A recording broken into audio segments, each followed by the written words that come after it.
Je souhaite commencer mon allocution par réaffirmer le profond attachement de l'Union européenne à un système international basé sur la Charte des Nations Unies, sur le droit international et sur un ordre laissé par les traités internationaux.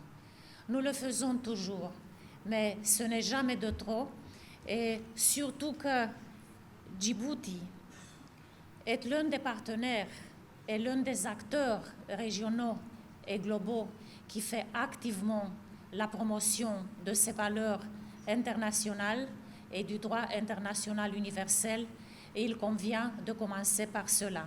Ceci étant dit, en particulier, à l'occasion de cette journée, la Journée internationale des droits de l'homme, nous réaffirmons également l'engagement inébranlable en faveur du respect, de la protection et de l'application universelle des droits humains pour toutes et tous, partout.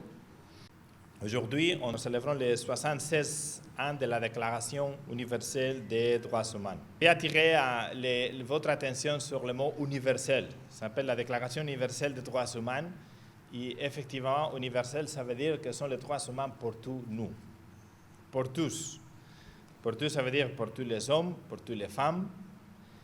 Ça veut dire que tout le monde, tous nous, on a le droit à la vie, à la santé, à l'éducation, à une vie digne, avoir un emploi, avoir le temps pour se reposer.